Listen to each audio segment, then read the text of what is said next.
Hi there. Today we're going to talk about self-care. So when we're going through a situation like a divorce, something, emotionally overwhelming, it is so incredibly easy to forget to take care of ourselves. I remember when I was going through my divorce and I went to see a life coach who I still speak with regularly. And she said, "What do you do to fill your cup?" And I was like, "What cup? Like, what are you talking about?"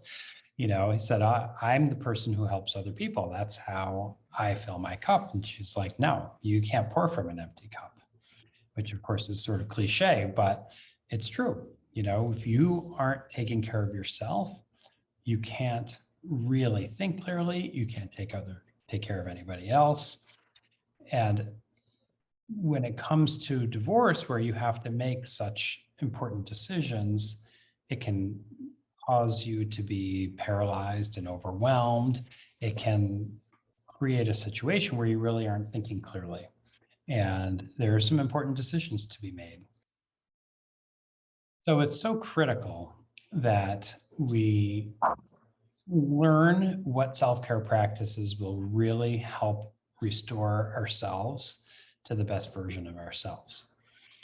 And, if you're a parent, you're chasing kids around, you're probably looking at me like, "What the hell are you talking about? I don't have time for self care." I've got to get the kids up, I've got to get them fed, I've got to get them to school, I've got to take them to activities, I've got to get them, fed dinner, put to sleep. I don't have time for that.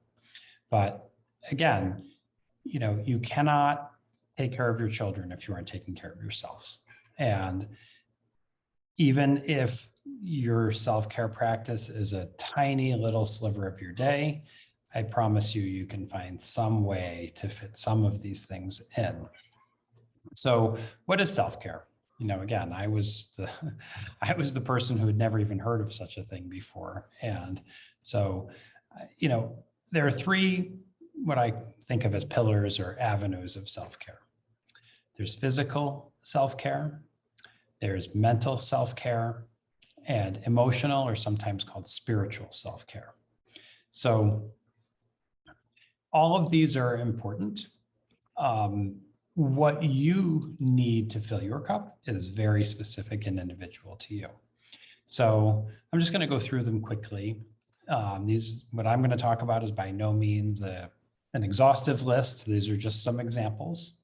So physical self-care, that would be things like going for a walk, maybe dancing, maybe playing with your pet, maybe, swimming, hiking, cleaning. That's a good one. For a lot of people, having a messy house is just too much, sort of creates this sort of cobwebs in your brain where cleaning kind of cleans them out. And it can be things that are self-soothing as well, like maybe a bath or a massage or a hug even, sometimes just a hug. And, you want your hug to be at least 19 seconds. So, the hug, just a quick, simple hug isn't going to be enough. You want a full on hug. So that's physical self-care, pretty self-explanatory. Many of those are easy to do. You can fit them into little, nooks and crannies of your day. So next is mental self-care. Mental self-care are things that sort of feed your brain, feed your mind. So reading a book, maybe picking up a new skill or hobby that you've always wanted to do, like drawing or photography or woodworking. I don't know what it would be. But anything that would feed your mind. Some people are really like working with their hands. So maybe now's the time to complete that do-it-yourself project you've been thinking about. YouTube is your friend. Anything you want to figure out how to do, you can find a video on YouTube, I promise. One really important thing about mental self-care is turn your phone off. Even if it's just for 5 minutes, turn your phone off. Don't check the notifications. Don't think about what your soon-to-be ex is doing. Turn that phone off it'll help clear your mind and put you in that space where you can focus on mental self-care. So the last pillar that I like to talk about is emotional or spiritual self-care. So again, these are very specific for you, and what works for you and what's important to you is going to be different than what might work or be important for other people. So emotional, spiritual self-care are things like meditating. Some people like to practice yoga. Maybe if you are practicing a religion, you might want to pray. That's, obviously important, and don't discount the importance of that and the value of that for your self-care practice. So some people might just be sitting in the quiet dark with a candle, just watching the candlelight. That can be, very soothing.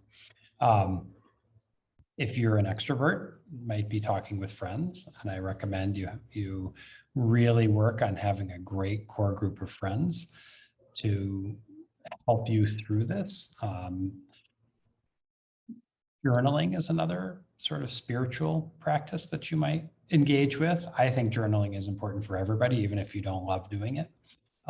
It's great to be a great vehicle for just sort of unloading your thoughts. You don't have to write anything special. Just, you can just write what you want, you even throw it out. We don't have to read it again. And the last thing that I would mention, and again, this is by no means an exhaustive list, but the last thing I would mention is a gratitude practice. And I think this is something that everybody should engage with at some point, because as you go through this divorce, divorce is a loss in many ways. And it's so easy to slip into this feeling of what you're losing and what you're not having, that I know for me, and I know I'm not alone, that I often forget, and I definitely, when I was going through my divorce, forgot to focus on all the things I do have and all the things I did. And, there are a lot of ways to engage with a gratitude practice, but the simplest thing is just at least once a day, make a list of 5 to 10 things you're grateful for. That's the simplest way to do it. If you want something more elaborate, then you can buy journals, you can, look for other YouTube videos. I'll certainly talk about it in another video. And you'll hear me talking about it over and over again, because it really is so important. So that's self-care in a nutshell.